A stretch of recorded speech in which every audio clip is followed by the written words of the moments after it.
So yan, kamusta naman po kayo dyan?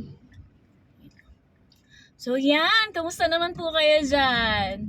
Ngayon, sobrang aga, nasa 7 o'clock pa lang, pero nagdadrive na ako and sobrang traffic. Yes. Pero kaya natin to, malapit na tayo sa ating paparoonan and papunta na tayo sa Toyota Pasig. May gusto lang sana akong i-share sa inyo. One of my best experience na naparilisan ko ng unit ang isang client ko na merong maraming existing cards. So may mga existing credit cards siya. And sometimes, nagkaroon siya ng past due sa existing credit card loan niya. And we are hopeful na ma-approve siya. Nakakatuwa kasi meron kaming gantong senaryo na napa-aprubahan and most of the time, na-aprubahan din po talaga. Hindi to haka-haka lang, no? Pero i-share ko sa inyo kung papaano. If ever lang na makonsider nyo si 25% ni Toyota Financial Services, i-share ko sa inyo na meron kaming options para maaprubahan ng may doon sa mga client namin na may existing cards or sabihin natin credit cards o kaya ay home credit na existing or minsan nagkaroon ng past due. Kasi meron kami sa Toyota Financial Services na ang tinatawag po ay Connected Auto Loan. Yes, Connected Auto Loan. Sinong familiar dyan? For sure, hindi po kayo masyado aware o open up about that.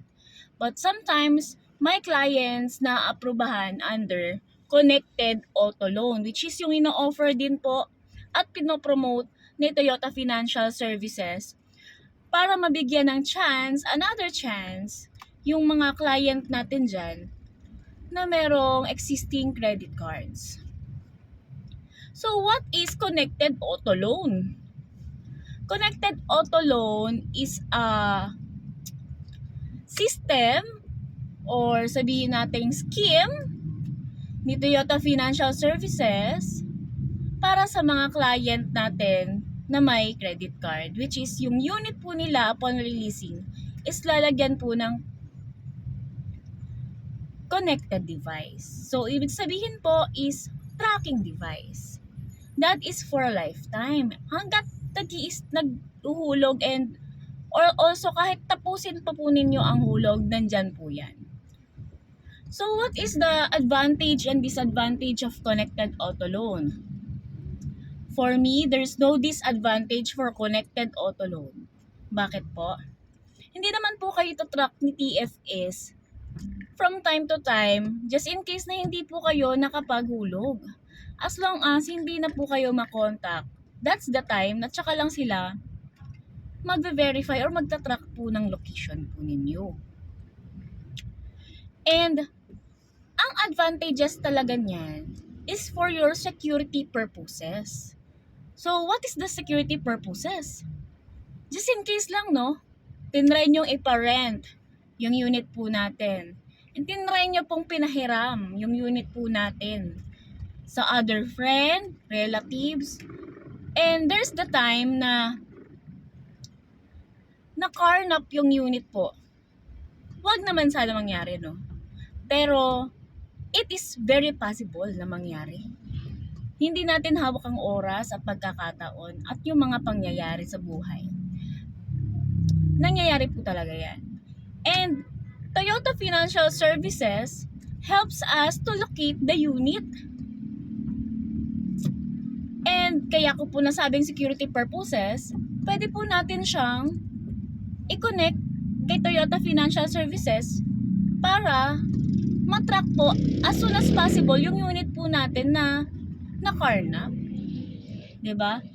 Sobra nakakatuwa din yung gantong ah, openings and options. Nakakatuwa din tong options na to dahil nabibigyan ng chance yung mga client natin na mabuhayan at magkaroon ng pagkakataon na malinis yung kanilang pangalan sa CMAPS. So, once na naging okay naman po ang hulog po ninyo sa auto loan na ito, sure ako na 100% the next time na magpa-purchase kayo, hindi na po under connected auto loan. Dahil po, kayo po ay maayos pong nakapagbayad kay Toyota Financial Services.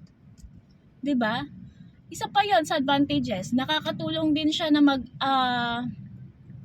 mag-boost sa atin para mapatunayan po natin yung sarili po natin to prove them na okay talaga tayo mag-pay.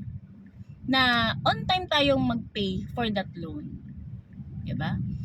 So, yun lang. Gusto ko lang i-share sa inyo na sa mga gusto dyan na mag-purchase ng unit na kahit meron po silang CMAPS or any credit card, existing credit cards or cash loan before na hindi po agad na isettle.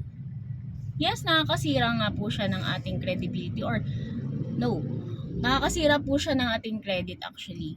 But, since may pagkakataon tayo na mag-purchase kay Toyota Financial Services, let's try connected auto loan. Yan lang naman, and sana naintindihan nyo po yung aking explanation for connected auto loan.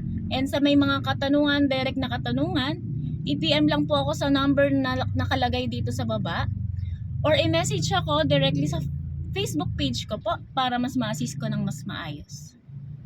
Okay guys, see you in my next vlog. Bye!